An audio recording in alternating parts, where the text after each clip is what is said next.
الحمد لله الذي أرسل رسوله بالهدى ودين الحق ليظهره على الدين كله وكفى بالله شهيدا. وأشهد أن لا إله إلا الله إيمانا به وتوحيدا، وأشهد أن محمدا عبده ورسوله صلى الله عليه وسلم تسليما مزيدا. أما بعد، السلام عليكم ورحمة الله وبركاته. بإذن الله سبحانه وتعالى این حلقه 17 از آموزش توحید است و ان شاء الله تعالی در این حلقه ما به شما تفسیر توحید، معنای توحید و تفسیر و معنای شهادت ان لا اله الا الله را بیان خواهیم کرد. برادران و خواهران موحدم، بارک الله فیکم، شما از این حلقه های گذشته فهمیدید که راه حق این منهج رسول اکرم صلی الله علیه و سلم و راه صحابگان است که این توحید است و این چنین از فضیلت توحید، از بزرگی شأن توحید، از اهمیت توحید با خبر گشتید و از بزرگی شرک و فرض عین بودن ترک شرک و نجات نیافتن انسان مشرک و نبخشیده شدن شرک با خبر گشتید. از شرک اکبر و اصغر با خبر گشتید، معنی شرک را فهمیدید و بعد از این چنین فهمیدید که اولین چیزی که انسان دیگر انسانها را باید به سوی اون دعوت بکند این توحید است. ما مردم را باید اولا به سوی توحید دعوت بکنیم و بر بالای توحید همه یک جا باشیم، متحد باشیم، با توحید متحد بشویم. و بعد از این امروز باشد به شما معنای توحید، معنای شهادت ان لا اله الا الله که همین توحید است، با دلیل ها، با نصوص ها بیان میکنیم. البته منهج ما منهج اهل سنت و الجماعت است. هر سخنی که میگوییم حجت ما از قرآن است و حجت ما از احادیث رسول اکرم صلی الله علیه و سلم است که حدیث های صحیح باشد و بعد از این اقوال سلف این امت، سخنهای صحابگان و بعد از این تابعین، تبع التابعین تا به امروز علمای اهل سنت و جماعت را در این مسئله بیان خواهیم کرد. در هر مسئله راه ما همین است. هر کسی که سخن باشد، سخن بگوید اما حجت نداشته باشد، یا حجتش دلالتش واضح نباشد، یا که دلالت به همون مسئله نکند، قبول نیست. و این البته به حجت سخن کردن این منهج اهل بدعت است. ما در همین بابی که در همین موضوع بگوییم، محمد ابن عبدالوهاب در کتاب توحید که تألیفش نموده اند یک باب مخصوصی را گذاشتند، گفتند باب تفسیر التوحید و شهادت ان لا اله الا الله، باب تفسیر توحید و شهادت ان لا اله الا الله، یعنی موضوعی که در همین موضوع توحید تفسیر کرده می شود، بیان کرده می شود، واضح کرده می شود و این چنین شهادت ان لا اله الا الله به شما معنی داد و بیان کرده می شود.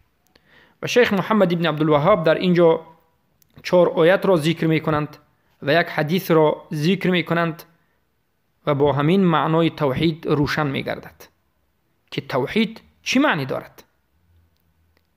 فهمیدن معنای توحید به هر یک مسلمان فرض عین است، چرا که انسان وقتی که معنای توحید را نداند باقی مانده از توحید بیخبر می شود. وقتی که معنای توحید را نفهمید او نمیداند که توحید چی هست، عملی توحید را به جا آورده نمیتواند. پس اولین قدم برای نجات، اولین قدم برای خردمندی، اولین قدم برای علم و نور و حکمت و اولین قدم برای نور و هدایت و نجات این فهمیدن معنای توحید است. چرا که هر یک چیزی را که معنایش را فهمیدی بعد از این مطابق همون عمل میکنی.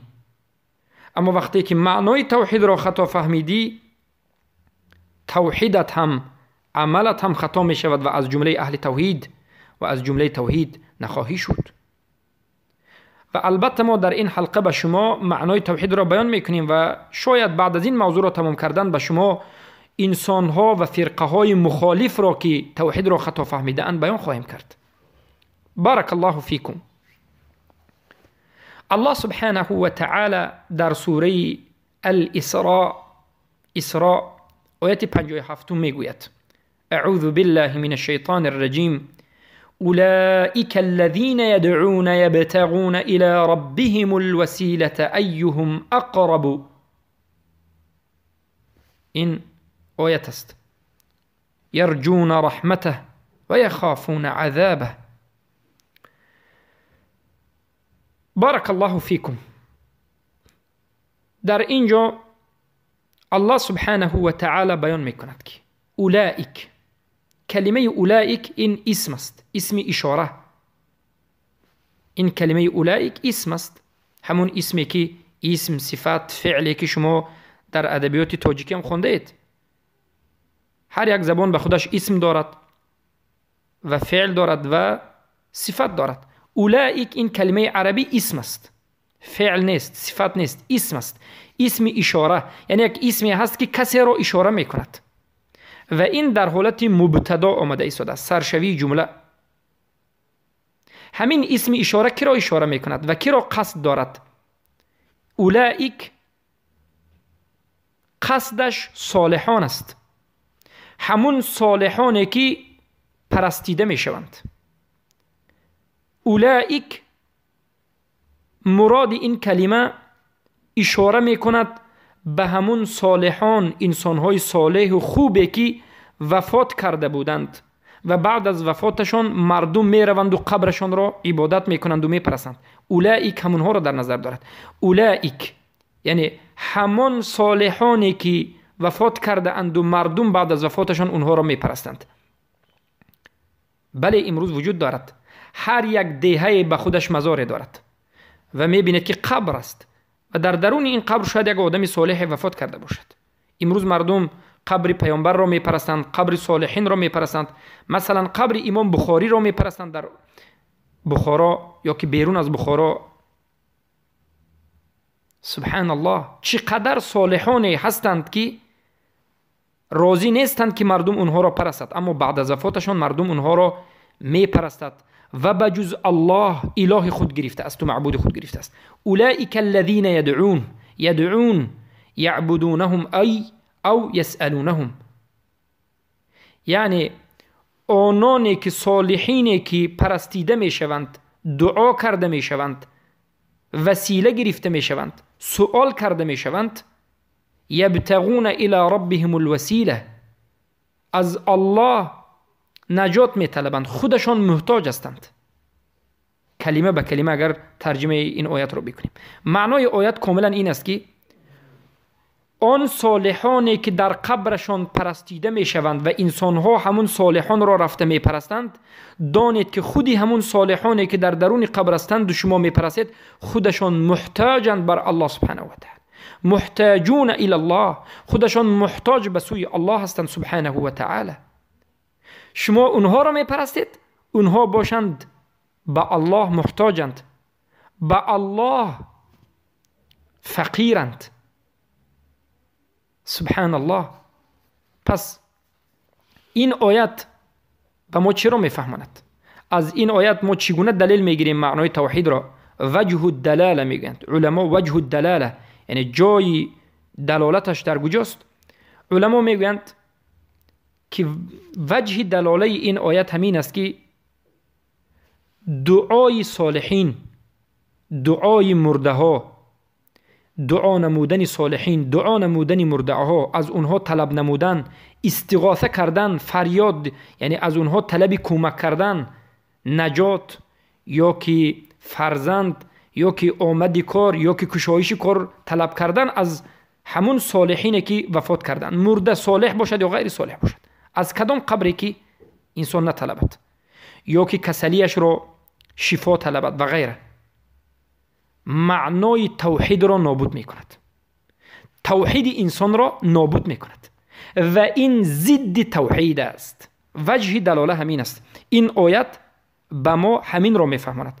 این آیت به ما از همین جهت حجت است. یعنی به دیگر معنا و به دیگر عباره‌ای که مفهومتر است و عادی‌تر است بگوییم، هر کسی که قبر را عبادت بکند، بله امروز انسان ها شاید به قبر سجده نکنند، شاید به قبر ذبح کم کنند، هست اما کم کنند، شاید به قبر نماز نخوانند، اما امروز زیاد است که از قبر طلب کمک میکنند. مثلا طلب شفا میکنند، طلب نابود شدن بلا میکنند. این را عموما میگن جلب المنفعه و دفع المضره. جلب منفعت میخوانند و دور شدن مضرت و ضرر را میخواهند. انامین عبادت است. انامین معبود گرفتن قبر بجز الله است. انامین شرک اکبر است. انامین یک عبادتی هست که انسان الله را گذاشته است و بغیر الله چیزی دیگر را، یک اله باطل، یک معبود باطل را میپرستد. باید این عمل را به الله انجام میداد، باید از الله میپرسید، باید از الله جلب منفعت و دفع مضرت میکرد، فایده میطلبید از الله و ضرر را دور شدنش را از الله میخواست، اما از غیر الله انجام داد. قبر است، مرده است، صالح است، درخت است و سنگ است، چیزی نباشد، از اون برکت طلبید، نجات طلبید. انامین توحید انسان را نابود میکند، انسان را مشرک اکبر میکند. ببینید این آیت میفهماند که توحید این انجام دادن تمام عبادت تنها به الله سبحانه و تعالی و به غیر الله هر یک ذره عبادت را وقتی که انجام دادی بدان که معنای توحید نابود شد، توحید از تو دور شد و تو مشرک شدی، شرک اکبر شد. شرک اکبر انسان را کافر میکند. خیلی که در حلقه گذشته گفتیم انسان را اگر توبه نکرده بمیرد، در حالت شرک اکبر بمیرد، در حالت بمیرد که در نزد الله به شرک اکبر از قبرش بیرون شود، خالدا مخلدا ابدا در آتش جهنم باقی میماند. والعیاذ بالله. این آیت اول بود که معنای توحید را بیان نمود. آیت دوم سوره الزخرف آیت 26 و 27 این چنین معنای توحید را بیان میکند. چی بودن توحید؟ یعنی از توحید چی فهمیدن، مقصد از توحید، مراد از توحید را به ما بیان میکند. الله سبحانه و تعالی میگوید وَإِذْ قَالَ إِبْرَاهِيمُ لِأَبِيهِ وَقَوْمِهِ إِنَّنِي بَرَاءٌ مِّمَّا تَعْبُدُونَ إِلَّا الَّذِي فَطَرَنِي. زمانی که ابراهیم علیه السلام خلیل الله، رسول الله، نبی الله، یکی از اولو العزم خلیل الله گفتند، زمانی که ابراهیم علیه السلام به پدرشان و به قومشان که مشرک بودند، اونها مشرک بودند، ابراهیم گفتند من ایننی، البته من براءت می جویم، براءتم را اعلان می کنم از آن چیزی که شما همون را عبادت میکنید، از شما و آن چیزی که شما همون را عبادت میکنید. البته از شما در آیات های دیگر اعلان شده است. در این آیت ابراهیم علیه السلام میگویند ای پدرم، ای قوم من، ای مشرکین، من براءت خودم را اعلان میکنم، من براءت میجویم از آن چیزی که شما همون را عبادت میکنید، یعنی از تمام بت‌هایی که شما میپرستید، از تمام چیزهایی که شما بجز الله میپرستید، من براءت خودم را اعلان میکنم. الا الذي فطرني، بجز الله، یعنی یگانه الله را اثبات میکنم که او معبود من است. او خالق من است، او معبود است که من او را یگانه عبادت میکنم و او مرا چی کرده است؟ خلق کرده است و به فطرت سالم خلق کرده است. این آیت، یعنی در این آیت ابراهیم علیه السلام از عبادت غیر الله براءت میکنند و عبادت الله سبحانه و تعالی را اثبات میکنند. ببینید، از عبادت غیر الله براءت اعلان میکنند، اما عبادت الله سبحانه و تعالی را اثبات میکنند. چگونه اثبات میکنند؟ الا الذي فطرنی، یعنی بجز آن ذاتی که مرا به فطرت یعنی خلق کرد. الله یعنی بجز الله. من از عبادتی که میکنید براءت از اعلان میکنم، از تمام عبادت که بجز الله کرده میشد براءت میکنم و عبادت الله را اثبات میکنم. الله اکبر. علما میگویند انمین سوره زخرف آیت 26 و 27 توحید را تفسیر می کند، توحید را معنیش را مطابق خودش بیان می کند. و مقصد عادتا از این درس ها و سخن های ما توحید الوهیت است، برای آنکه توحید ربوبیت یک چیزی اقرار شده است، گرچنده که درس ما کلا توحید را در بر میگیرد، توحید ربوبیت، الوهیت، اسما و صفات و دیگر توحید را بیان میکنیم، اما اساس توحیدی که ما به شما میخواهیم که برسانیم و کوشش میکنیم که رسانیم توحید الوهیت است، یعنی توحید عبادت، توحید عملی، توحیدی که شما باید عملتون را تنها و تنها عبادتتون را به الله سبحانه و تعالی انجام بدید. این آیت سوره زخرف آیت 26 27 انمین توحید الوهیت را کاملا میفهمند. میگوید براءت نمودن از عبادت غیر الله. توحید الوهیت همین است. توحید الوهیت چیست؟ براءت نمودن از عبادت غیر الله و کفر ورزیدن به عبادت غیر الله و اثبات نمودن عبادت تنها و تنها به الله سبحانه و تعالی. معنای توحید الوهیت همین است. بار دیگر میگیم براءت نمودن از عبادت غیر الله، کفر ورزیدن به عبادت غیر الله و اثبات کردن عبادت تنها بر الله. و این آیت آشکار واضح بیان میکند که ابراهیم میگند ای پدری من، ای قومم، من براءت میجویم از همه آنچی که شما عبادت میکنید و اثبات میکنم عبادت را تنها به الله. بارک الله فیکم. انا من توحید الوهیت است. وجه دلاله همین است. البته کیفیت چگونگی براءت، چی بودنی براءت، معنای براءت چی معنی دارد، چگونه براءت کرده می شود از غیر الله، چگونه براءت کرده می شود. بعد از حدیثی که در این مسئله هست، حدیث رو بیان کردن، در آخر حلقه ها ما به شما بیان میکنیم که ما باید چگونه براءت کنیم و براءت چیست تا که توحیدمون کامل بشود. پس اگر معنای توحید الوهیت این براءت نمودن از عبادت غیر الله و کفر ورزیدن از عبادت غیر الله باشد، پس من شما باید براءت رو بفهمیم، از براءت با خبر باشیم. برای همین است که براءت، الولاء والبراء، براءت این اصول ایمان است. هر کسی که ترک میکند البته از اسلام خارج می شود، کفر می شود، مرتد می شود. ان شاء الله ما به شما بیان میکنیم، بعد از حدیث رو بیان کردن در آخر بیان میکنیم. چهارمین آیتی که یا که سومین آیتی که معنای توحید را به من و شما میفهماند این سوره توبه آیت 31 است. الله سبحانه و تعالی میگوید اتخذوا احبارهم و رهبانهم اربابا من دون الله. اتخذوا گرفتند، کیها؟ اهل کتاب، یهود و نصارا. ما در حلقه گذشته گفتیم هر آیتی که به یهود به نصارا نازل شده باشد، یعنی آیت اونها را قصد کرده و در حق اونها سخن کرده باشد، و هر آیتی که مشرکین را قصد کرده و اونها را مذمت کرده و بدی اونها را ذکر کرده باشد، به امت اسلام، به من شما هم داخلش است. العبرة بعموم اللفظ.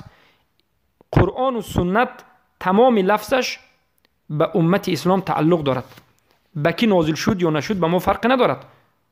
پس قرآن به من شما از اول تا آخر دلالت میکرد. از این آیت گرچنده که به یهود و نصارا در اینجا یهود و نصارا را الله ذکر میکند، اما مقصد آیت، مراد آیت من و شما را منع میکند که مثل اونها نباشیم، مثل یهود و نصارا نباشیم. الله میگوید در سوره توبه 31 که یهود و نصارا، یعنی اهل کتاب، وقتی که اهل کتاب میگویم یهود و نصارا، یهود پیروان موسی علیه السلام، نصارا پیروان عیسی علیه السلام. یهود کتابشان کتاب موسی تورات و نصارا کتابشان کتابش عیسی انجیل. اتخذوا، همون یهود و نصارا احبار خود، احبار علمای خودشون، علمای یهود و نصارا را، یا رهبان عباد، همون انسان‌هایی که خود را یهود میگفتند و خود را نصارا میگفتند و به نهایت عبادتکار بودند.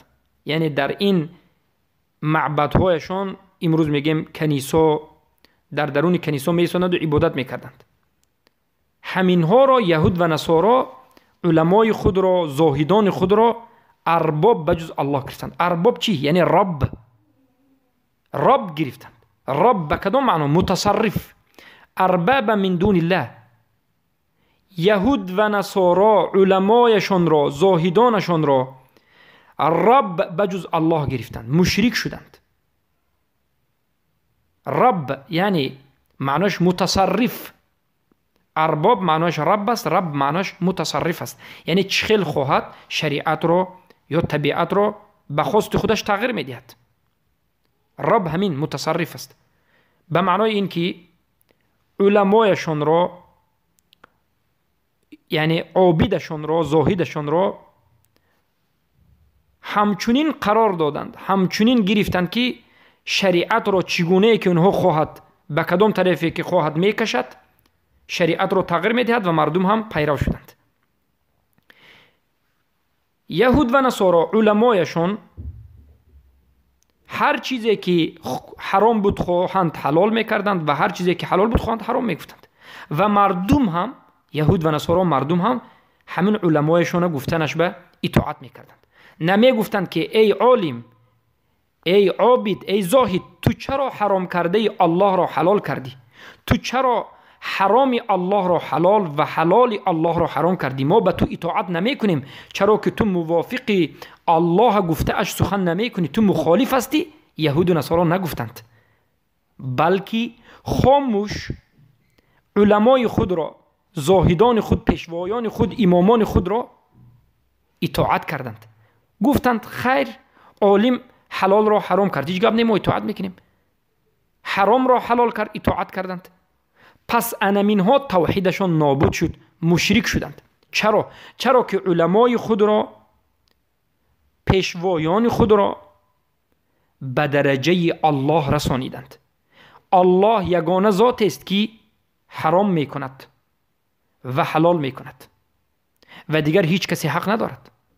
پس هر کسی دیگر همین وظیفه را به خودش بدهد و دیگر را اطاعت بکنند، هر دویش مشرک است. سبحان الله. پس ببینید مناسبت آیت به ما چی میفهماند؟ آیت میفهماند که اطاعت کردن علما، اطاعت و گوش کردن علما، گوش کردن پیشوای و ملا و رئیس. مثلا شما رئیس دارید، ملا دارید، پیشوا دارید، شیخ دارید، اولیا دارید، ایشان دارید، رئیس حزب دارید، علما دارید. اطاعت اونها، یا که امیر دارید، پادشاه دارید، پرزیدنت دارید، رئیس دارید و حاکم دارید، اطاعت این همه اینها زمانی که اینها شما را به مخالفت الله میکشانند، یک حلال الله را حرام میکنند و حرام الله را حلال میکنند، اطاعت شما شرک است. زمانی که شما در همین حالت اطاعت اینها را میکنید، شرک میشید، مشرک میشید و توحید شما را نابود میکند. اطاعت کردن در این حالت ینافی توحید شما را نابود میکند. مشرک میکند، انسان را مشرک میکند، شرک اکبر را میبرد. پس امروز متعصب هایی که میگوید ایشان قبر پرستی را اجازت داد، ما میگوییم که الله حرام کرد، رسولش حرام کرد، تمام صحابگان این چیز را حرام گفتند. پس به خاطر یک ایشان، یک ملا، تو آیا تمام دین را رد میکنی و ایشانت را، ملایت را، پیشوایت را آیا تو رب گرفتی بجز الله؟ بله همین طور است. هر کسی که اطاعت میکند استادش، ایشانش، شیخش، رئیسش، رئیس حزبش، امیرش، پادشاهش، کسی را نباشد، اطاعت میکند در شرک، در کفر، در بدعت، در بدعت کفری و در حالتی که اینها پیشوایانش حرام را حلال کند، حلال را حرام بکند، مشرک می شود، کافر شده است، مرتد می شود. اطاعت کند مرتد می شود. این را نامش را شرک و طاعه میگند. ببینید، شرک طاعت، اینقدر یک کس را اطاعت کرد که مشرک شد و از کدام جانب مشرک شد؟ در اطاعت کردن مشرک شد. پس برادرانم و خواهران موحدم، تنها و تنها الله را اطاعت بکنید و غیر از الله هیچ کسی را اطاعت نکنید. الله و رسولش و شریعتش را اطاعت بکنید و غیر الله و رسول دیگر انسانها را همان وقت اطاعت میکنید که موافق به الله و رسول باشند، موافق به قرآن و سنت باشند. در این مسئله حدیث واضح آمده است، حدیث صحیح، آیات ها واضح آمده است. لا طاعة لمخلوق في معصية الخالق، انما الطاعة لله او انما الطاعة في المعروف. اطاعت کردن وجود ندارد. شما هیچ کس را در حالت گناه، معصیت و بدعت و خرافات و شرک اطاعت نکنید. لا طاعة لمخلوق، هیچ طاعت و اطاعت از مخلوق کردن نمی شود فی معصیت الله، در حالت هنگامی که شما را به سوی معصیت الله، به گناه و به شرک و کفر میبرد. همون وقت ما یک انسان را اطاعت میکنیم که شما را به قرآن و سنت برد یا که موافق قرآن و سنت سخنش باشد.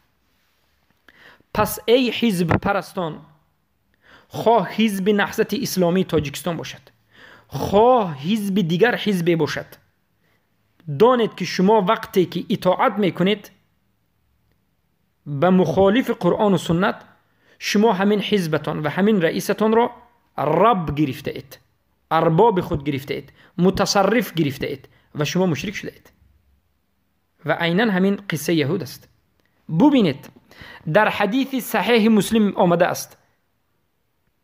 این حدیث معروف است به حدیث عدی بن حاتم الطائی.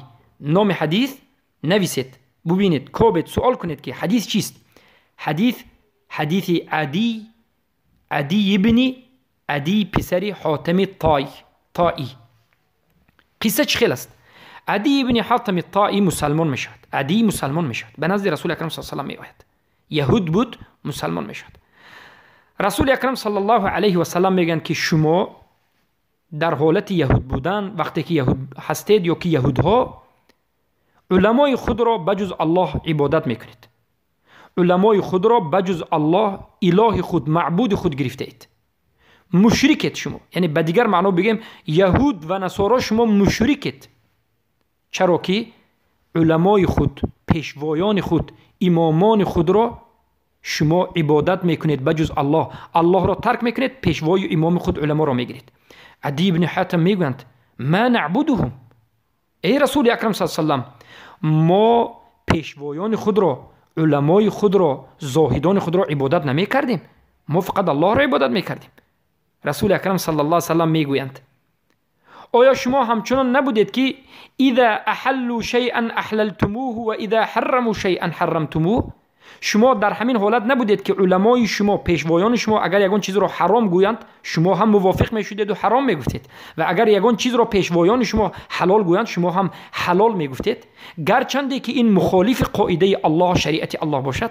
عدی بن حاتم الطائی میگه نعم یا رسول الله، بله ما همچنین بودیم، ما اطاعت میکردیم، 100% اطاعت میکردیم، به شریعت نظر نمیکردیم و گفته اونها اطاعت میکردیم. رسول اکرم صلی الله علیه و سلم میگن هذا عبادتهم. انمین عبادت کردن اونها است. یعنی زمانی که ای امت اسلام شما هم پیشوایان خود، ملایتان را، ایشانتان را، امامتان را، شیختان را، استادتان را، پادشاهی که در بالای شما است، پرزیدنتی که در بالای شما است، حاکمی که در بالای شما است، یا که رئیس حزبی که در بالای شما است، شما گفته اون را اطاعت میکنید، مطلقاً اطاعت میکنید، گرچند که مخالف شریعت باشد. اگر یگان چیز را حلال گوید حلال میدانید، حرام گوید حرام میدانید، حجاب را منع کند دو دست میبردارید، ریش را منع کند دو دست را میبردارید. یا که از نظر حزبی بگویم مخالفی توحید برای دموکراسی را اعلان بکند، شما هم به اون میروید، علمانی را اعلان بکند، شما هم با همراهی همون هستید. دانید که شما بجز الله دیگر انسان را پرستیده ایستاده اید، پیشوای خودتان را پرستیده ایستاده اید، شما مشرک شده اید و انمین توحید شما را نابود کرده است. ببینید که الله سبحانه و تعالی به من و شما چگونه واضح و آشکار معنای توحید را میفهماند. معنای توحید همین است که شما بجز الله کسی را اطاعت نکنید و بجز الله به هیچ کسی عبادت را انجام ندهید و هر عبادتی که بجز الله به دیگر چیز انجام داده میشد از اون براءت اعلان بکنید. از غیر عبادت الله را به غیر الله انجام دادن براءت اعلان بکنید و عبادت را تنها به الله اثبات بکنید و کفر به طاغوت ورزید. انمین معنای توحید است. الله اکبر، الله اکبر. پس برادرانم و خواهران موحدم، این سوره توبه آیت 31 را به دو گوش خود حلقه بکنید. یعنی این کنایه هست، یعنی همیشه در یادتان بدارید. سوره اسراء آیت 57، سوره زخرف آیت 26 و 27 و سوره توبه آیت 31 چقدر زیبا معنای توحید را میفهماند. و بخصوص سوره توبه آیت 31 امروز اکثر انسان ها را بگویم مشرک است. شما میگید برادر ما چرا انسان ها را مشرک میگوییم در حالتی که مردم قبر را نمی پرستند؟ قبر پرستا کم هستند. شما میگید که بسیاری ها مشرک هستند، قبر پرستا کم هستند. ما میگوییم برادرم و خواهرم، فقط قبر پرستی انسان را مشرک نمی کند، فقط دعا در بالای قبر انسان را مشرک نمی کند. این هم شرک اکبر است، بله معروف است، شما این را میدانید، اما دیگر نمودی شرک شما نفهمیدید. شرک طاعت. امروزه مشرک ها بسیاریش به خاطر اطاعت غیر الله مشرک شده است. غیر الله یک انسان می آید یک حرام الله را حلال می کند، ربا را حلال می کند، شما اطاعت می کنید.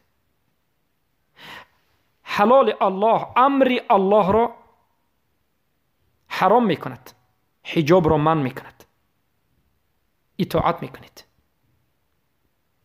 یک انسان می آید و خودش را پیشوای مسلمان ها می گوید و می گوید که ما دموکرات را پیش می بریم و دموکرات از اسلام است، علمانی می خواهد، توحید را رد می کند. در نزد اونها توحید نیست، شما اطاعت می کنید، همون را دفاع می کنید، همراهی همون هستید. همین شرک است. این شرک در اطاعت است. انمین شرک به مانند شرک قبر پرستی است. یک کس رود قبر را پرستد، به قبر 2 رکعت نماز خواند و مشرک که شرک اکبر شود. یک کس رود قبر را دعا کند، مرده را دعا کند و مشرک شود. یک کس بیاید و اطاعت غیر الله را بکند، مثالی که وردیم همه اش مشرک است. یک کس حاکم شود، حکم بغیر ما انزل الله بکند. یک کس به محکمه رود، به محکمه سود مراجعت و مشاکل خود را پیشنهاد بکند، مراجعت به محکمه سود کند. یک کس قانون برآورد، قانون غیر الله به ضد قانون الله یا عموما قانون بغیر ما انزل الله برآورد، تشریع سازد، همه اش اینها مشرک اکبر است، همه اش برابر است، یکیش از دیگرش فرق ندارد. حالا ما به شما شرک در محبت رو میریم، یعنی شرک در اطاعت، شرک در سجده و دعا، شرک در دعا، شرک در اطاعت، شرک در محبت، شرک در حکم. در همه حالت انسان مشرک اکبر میشد. این سوم آیت بود. آیت 4 رو میاریم. بارک الله فیکم. الله سبحانه و تعالی در سوره بقره آیت 116 میگوید: ومن الناس من يتخذ من دون الله أندادا يحبونهم كحب الله والذين آمنوا أشد حبا لله.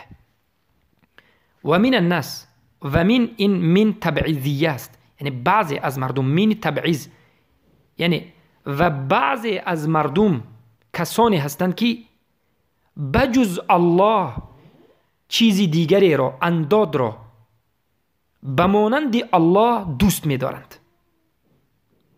از زن و فرزند و خانه و در و ماشین و عالم و اولیای و قبر و چیزی دیگر فرق ندارد. دنیا را، شکم و هوای و هوس خود را از الله دیده زیادتر دوست می دارند.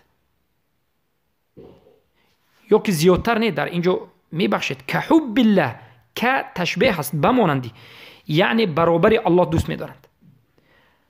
بعض مردم هستند که بجز الله چیزی دیگری را بمانند الله، برابر الله دوست می دارند. انامین چی است؟ انامین شرک اکبر است. شرک در محبت است. هر کسی که چیزی دیگری را بجز الله، بغیر الله چیزی دیگر را برابر الله دوست دارد یا که از الله زیادتر دوست دارد، در هر دو حالت هم مشرکی اکبر است. مشرک است، اکبر است. اگر توبه نکرده بمیرد خالدا مخلدا ابدا فی النار، ابدالابد در آتش دوزخ جهنم باقی میماند. غیر الله امروز کدام چیزها انسان را به خودش جلب میکند؟ انداد چیست؟ انداد یک چیزی که به خودش انسان را جذب میکند. کدام چیزها میتواند به خودش انسان را جذب بکند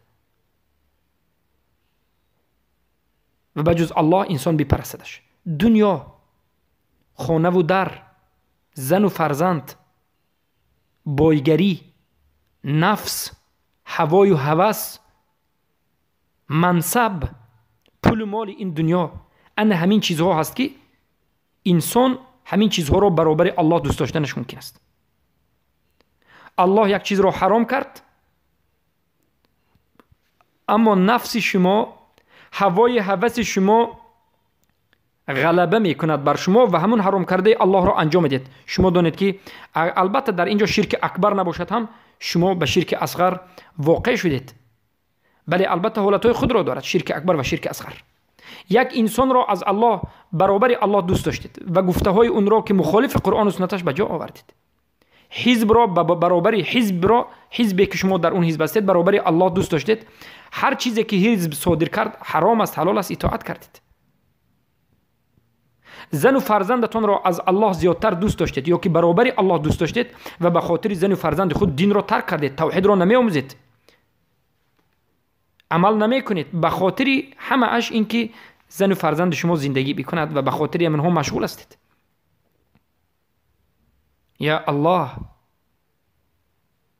در اینجا که حب الله، که حرف که که هست، یحبونهم که حب الله، که تشبیه هست، یعنی برابر مانند الله. یعنی هر کسی که بجز الله انداد را به مانند الله دوست بدارد. این یکی از تفسیر است، یعنی یکی از تفسیرهای اینایت همین است، اصحاب ظاهرا روایت شده است. پس هر کسی که دوست بدارد کسی دیگری را به مانند دوستداریش الله را، به مانند محبت الله کسی دیگری را محبت بکند، انامین توحیدش را نابود میکند. انامین انسان موحد نیست. الله اکبر. از همین جهت به من و شما میفهماند که معنای توحید ما باید تنها از همه زیاد الله را دوست بداریم و آیت پیش از این میفهمان که ما باید تنها و تنها الله را اطاعت بکنیم و آیت پیش از اینش، آیتی که سوره زخرف بود، میفهماند که ما تنها عبادت را تنها به الله انجام بدیم و از عبادت غیر الله براءت اعلان بکنیم. و آیت اوله به ما میفهماند که سوره اسراء 57 تنها و تنها عبادت را به الله انجام بدیم، این چنین چرا که هر عبادتی که به غیر الله انجام داده میشد قبول نیست و این شرک است و کفر است. و انمین 4 آیات بود که شیخ محمد بن عبدالوهاب هم ذکر کردند و دیگر علما هم همین آیات ها رو بهترین بیان کننده توحید میگن. با واسطه همین 4 آیات شما توحید رو چی بودنش رو میفهمید. اما اگر واضحا نفهمیده باشد با حدیث به شما باز معنای توحید رو کاملا میفهماند. از این آیات ها فهمیدیم که ما یعنی یک تا الله را عبادت بکنیم و به غیر الله عبادت را انجام ندهیم و از غیر الله کفر ورزیم و براءت را اعلان بکنیم. یعنی این معنای توحید شد از این آیات ها.